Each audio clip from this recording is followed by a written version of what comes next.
All right. So today we have David Fisher on the show. And David, I really appreciate you coming on. And I think it's really interesting what you've done in the last. When did you start this business? Officially about 4 years ago here in the Evansville area back in February. Okay. And can you tell everybody kind of what it is you do exactly? Nuisance Wildlife Control is exactly what the name implies. We take care of wildlife, anything that's considered to be a nuisance. And a nuisance can be defined as anything that poses a public safety or could potentially damage, properties, anything of those natures. Wildlife, a lot of times raccoons will break into an attic or squirrels will chew through a soffit, and they can really cause havoc to residential properties. Not to mention commercial properties. I've had issues with birds in heating systems, plugging up the flues in the heating systems, which caused a big issue when they turned the furnace on for the first time. The fire department was called. Ooh, So I bet you got a lot of wildlife can. great stories like that. Oh, I absolutely. So a lot of times wildlife can cause a lot of issues that unless you've experienced them, you don't really think about on a daily basis. How in the world did you get into like capturing wildlife? Like, I think most people I think I may have shown you a picture of a snake that we had on the neighbor's back porch. Hmm. And I wanted nothing to do with it. Like, I'm not a snake guy. Like, Well, I, how do you get into a point where you're like chasing down raccoons and snakes and stuff? Like, that's like next level, man. How I don't understand this. I'm still trying to figure that one out myself. No, I originally went to school for law enforcement, and I was an officer in upstate New York for several years. I was actually an animal abuse investigator as well as an animal control officer. And I learned pretty quickly that as a whole, the general public is not my forte. I'm not very politically correct at times. So working with people probably wasn't the best fit for me, especially in law enforcement. I still wanted to work with animals. So I just kind of kept my eyes open, tried to figure out something that was very similar. I'm still working with animals. I'm still bound by certain laws and regulations. I'm by no means law enforcement, don't get me wrong, but I still uphold those particular laws here in the state of Indiana and in Kentucky in regards to wildlife control. What I can do, what I can't do, what you can do as your homeowner, as your business owner, those kind of things. It just kind of it was a natural progression for me from law enforcement into working with animals, Okay. wildlife. So how, I mean, going about capturing animals, like, I bet you got some like fun stories. Like, there was something recently I saw in the news where was it some like a fox or something like in I've actually southern been on part? the news twice now. Oh, very Yes, cool. the first one was in regards to fox here in the immediate Evansville area. The fox population has been pretty sick. They're inflicted with mange as well as different respiratory and eye infections, and they're really in need of some human intervention. So, what I have done with Nuisance Wildlife Control is I have essentially offered my services, and I'm not charging for this because I'm in it more for the welfare of the animal in this regard, to capture these fox and bring them to her name's Christine Bush. She's a wildlife rehabilitator, a wonderful lady, by the way, who can essentially turn the life around for these foxes. She can get them medical care that they need. She can get them turned around and then relocated to a property that is much more suitable than Covert Ave. And then the second time I was on the news was actually just about a month ago. This particular summer, we have seen an insane number of skunk calls. The skunk population seems to be astronomical this year. Hmm. We are attributing that a lot to the weather. It's been hotter than it typically has been. You know, climate change, if you believe in that. Um, yeah, I mean, there's a number of factors that could really bring the skunk population into the mass numbers that we're seeing. To date, I have had close to 70 skunks in the back of my truck, and that was Wow. just this season. Wow.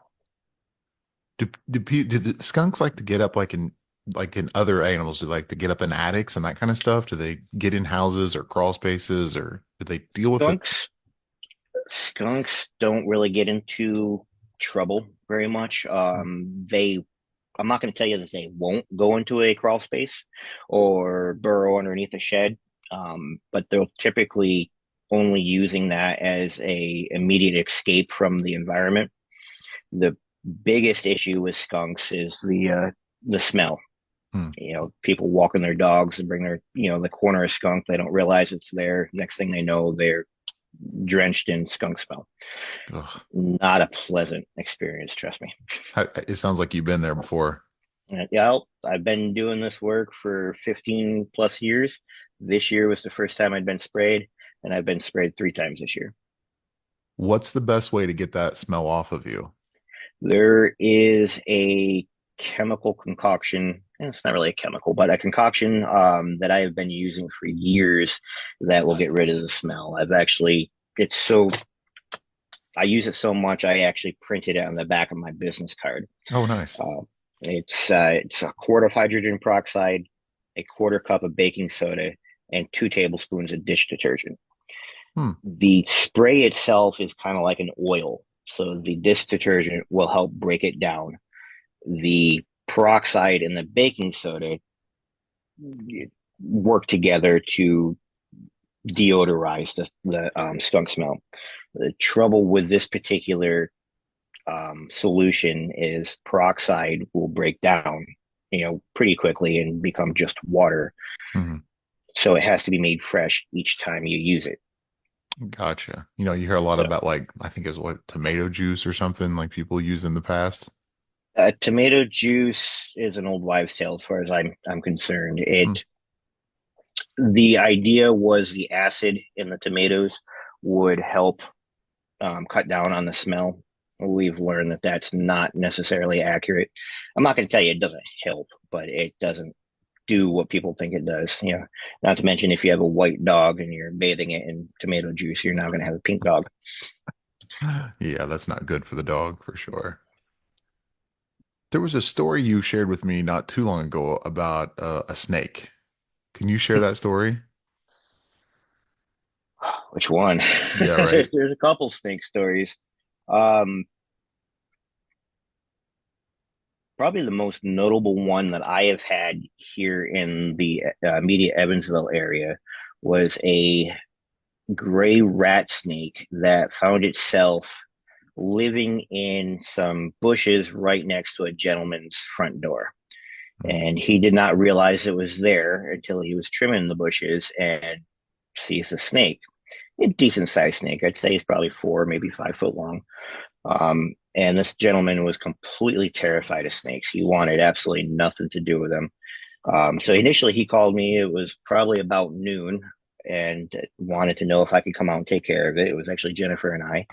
And we told him we'd be on his way. But it was just a few moments later that he called back and said it was taken care of.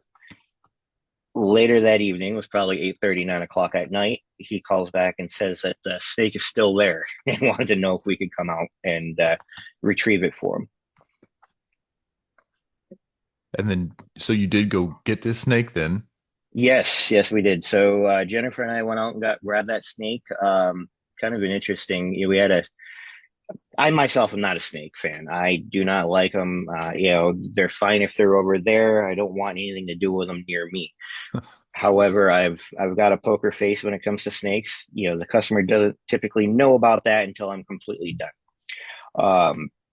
Um, so we were able to get the snake out of the tree using a piece of equipment called snake tongs. Kind of think of like the reachers you would use if you're trying to get something off the top shelf, just a lot stronger. So we were able to get the snake uncoiled there. And once I realized that it wasn't a venomous snake, which we don't have a lot of here in southern India, but it is a possibility, I was a lot more comfortable with it and we were able to get it away from the property. The funny part of this particular story was just that morning, I had organized my truck and forgot to put my snake bucket, or how I transport snakes, back into the truck. Mm, So I had absolutely nothing on me that would transport the snake without it just being loose in my truck. gosh. Fortunately, the homeowner's neighbor had an old pillowcase that she was willing to loan us. I have to laugh because I didn't realize Jenn wasn't a fan of snakes either. Jenn was unable to hold the pillowcase open so we could get the snake in there. The neighbor actually was brave enough to hold the pillowcase open so we could drop the snake down inside it to Oh my relocate it. gosh. So now that you have this snake in a pillowcase, what is it you do with it now? So honestly, I just bring the snake a few miles away and release it. Oh, Um, okay, I great. am I am a no kill. Anytime I can be, I am no kill. I do not like to euthanize animals if it's not necessary. And a snake just simply being in a spot that we don't want it to be, I'm not going to say it's the wrong spot for the snake, isn't a death sentence, in my opinion, to these animals. Right. I may not like them, but snakes have a very important part of the ecology. Hmm. And who am I to disrupt that? Right. Right. Wow. What's some of the crazy, like, have you ever gotten some calls, like, even from homeowners that have kind of weird animals? Like, I don't want to say weird animals, probably the right word, but just animals that are like, wow, that's kind of like an exotic type of animal. We've had two exotic calls here in the past few months. This actually may have been the snake story that I was telling you about. Had a lady call us. It was probably 7:30, 8 o'clock at night, and she was frantic. She was just beside herself in panic. Her pet ball python managed to get loose out of its enclosure. She had only Mm, had the snake for a few months. Um, and she lived in a condo, so she immediately reported it to her landowner, and the landowner replied with, "Well, we're going to have an HVAC company come out and completely disassemble the furnace because we know it's in the furnace ducts." Was not accurate in any sense of the word, but and would have been extremely expensive if that had happened. So she called myself to come out. Actually, I think Jenn initially got the call. Jenn, Donald, and myself responded to the call, and it was about 45 minutes later that we were able to find this ball python in the basement. So snakes can get through tiny holes. It somehow worked its way into the basement and dropped probably a good 9 foot from the first floor into the basement floor, and was curled up in a ball against the wall, cold, not moving, not happy at all. Snakes are cold blooded animals. They need heat sources from us to survive. Down in that cold, damp basement, he was not getting any of that. So, had we not intervened, the the tenant would have had to pay a lot of money um, to have the HVAC system replaced, as well as that snake probably would have perished. mm. The Man, that other can get exotic, real expensive fast, like replacing a tiny, like an HVAC system. no, absolutely. Holy cow. And it Jenn's not going even to be actually, right. okay. Jenn's going to put the other earbud in her ear and assist me here with some of the verbiage. Her recounts of some of these stories are a little different than mine at times. She fills in details that I don't remember. Yeah. Hi, Jen. Hey there. So she's not really wanting to be on the video though. Yeah, that's fine. No worries. So snakes are obviously a bothersome, but what other kind of animals do you run into? Any wildlife we will handle. I've in the past we've had fox. We've discussed that. Just last night, I had a couple coyote on one of my trail cameras. Groundhogs, as Jen just said, we have a lot of groundhogs. Skunks, we have had a lot of skunks. Raccoons, squirrels. Um, You name it, huh? yeah, really, you name We'll it. just take care of it. We've had a couple calls recently about Canadian geese, which are very difficult to handle. They are a federally protected bird. They're a migratory bird. So there's very little as a wildlife control operator that I can legally do with Hmm. geese, without federal permits, which I am in the process of obtaining. Very interesting. Very interesting. I guess I never really realized like people came out and handled these types of things, but we've probably never really had that issue. So,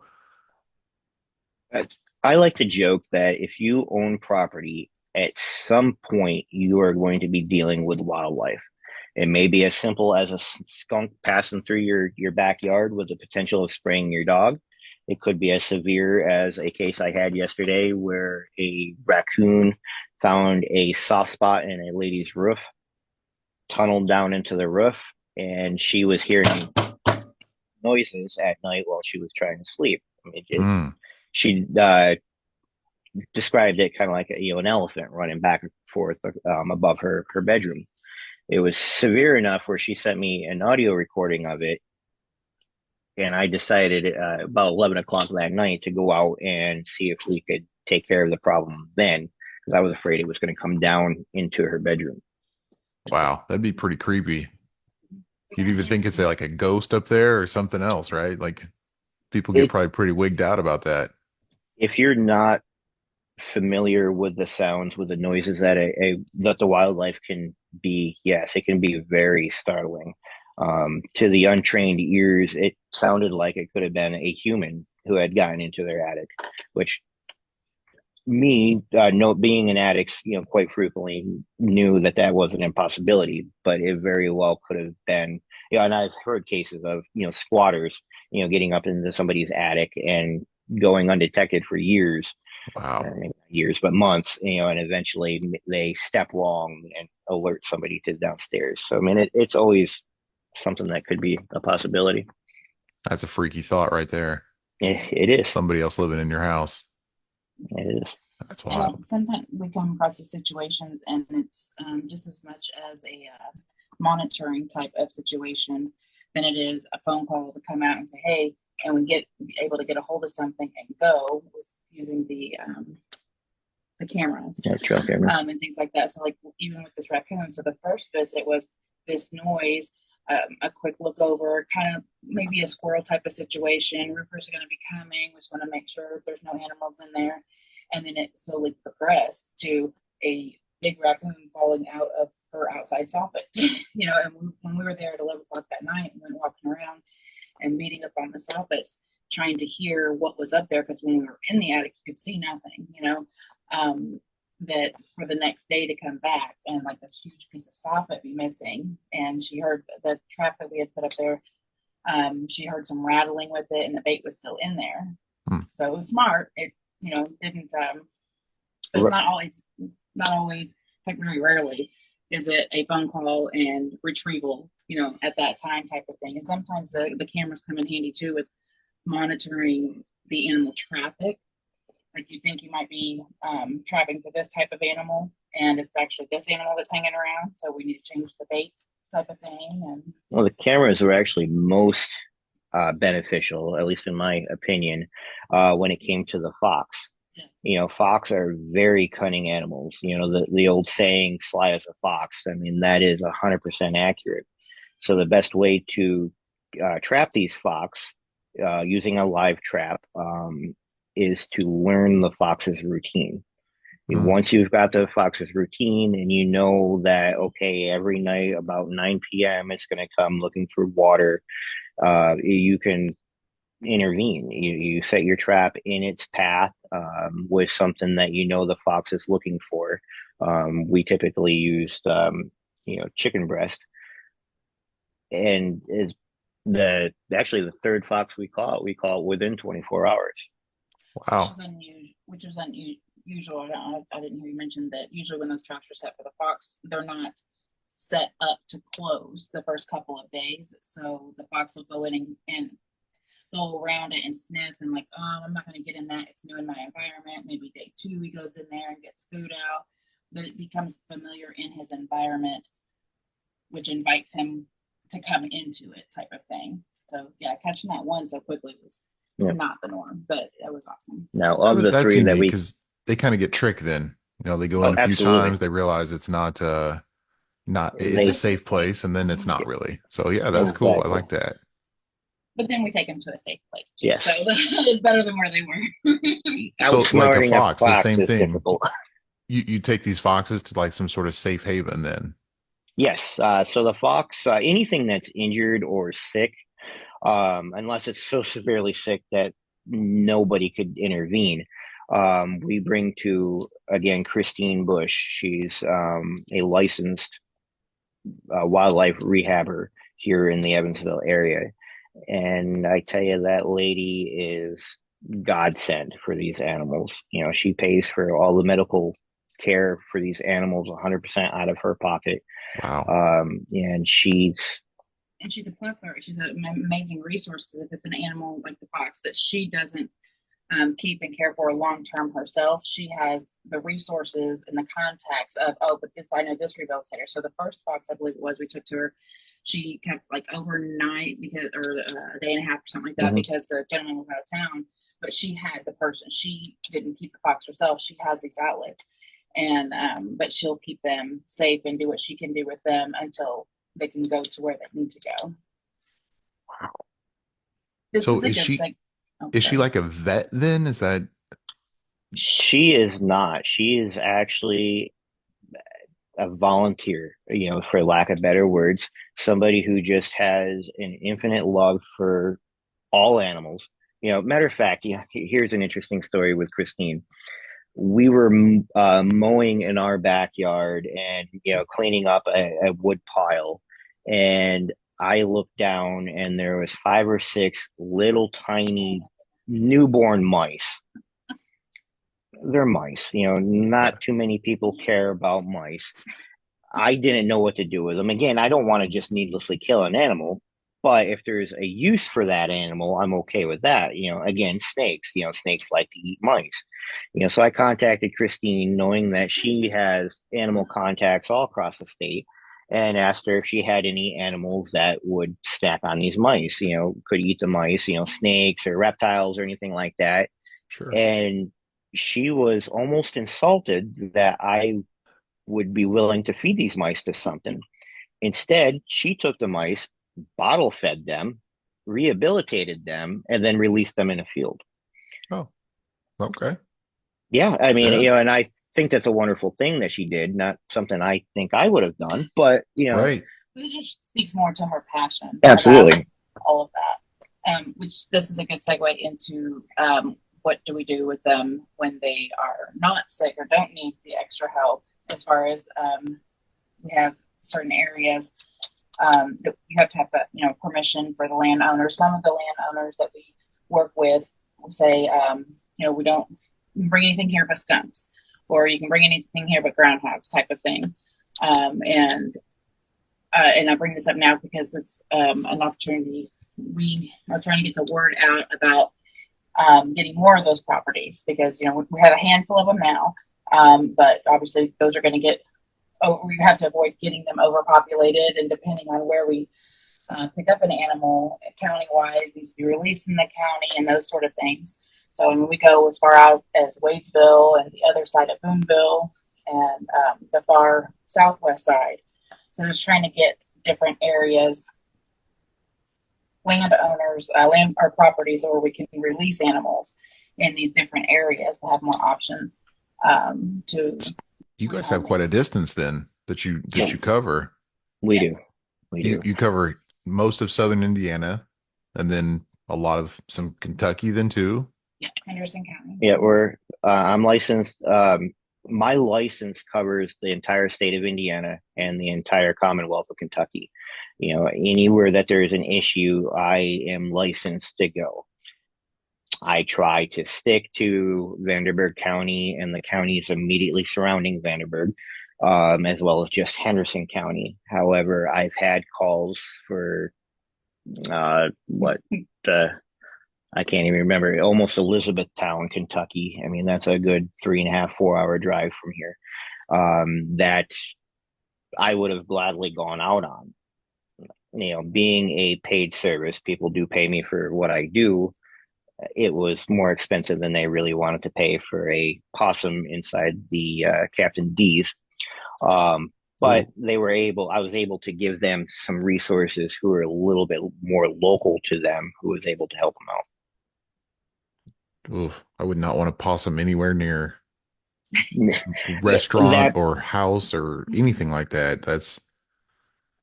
I had a Awesome. story in college where I was talking with my neighbor. I shared that story with you where I was talking with him, but I was throwing my trash out and I opened the Mhm. trash lid and we were still having conversation and I looked down to throw the trash out and this possum came out at like he was standing on top of the trash pile, like with his teeth and his everything like that. Oh my gosh. I thought I was gonna have a heart attack. I about fell off my porch and scared me to death. But it was, I mean, it's funny, my neighbor sees the whole thing and he's like looking at me like, what are you doing, man? Like so he sees this potential like issue popping up and I'm like going, oh, I wish I'd have had that on camera because it'd have been funny to watch, but just Listen, out of all of them, those are scary animals. Like their They're ugly. snouts and the oh, teeth, like those are scary and then especially when they're mad. oh, the Now, hiss that they make is just absolutely it with like that spine said, curdling. It's just ugh. I have no problems free handling possums. I know that a possum's body temperature is too low to harbor many of the diseases that are transferable to humans. Hmm. I know that possums, extremely rare cases, can contract rabies. I mean, they are a mind-boggling animal, the capabilities of a possum. I've been bit by them several times. They will defend themselves, but at the same time, the adage, it'll play possum, it'll play dead, Hmm. is absolutely accurately. If it feels threatened, most of the time it's going to just stop and act like it's dead. One of my favorite possum stories actually involves you. You know, darn near knocked you out of your chair when you turned around and saw me holding that baby possum. You were not expecting that at all. Yep. I You wish got I me. had that on video. Yeah. Yeah. Yeah. You got me that day. That was a good one. That was funny. And I found out after the fact that he had it in his hands. Mhm. I was like, oh, ha ha ha. And then through more conversation, I realized it was in it wasn't even in the cage. So, No.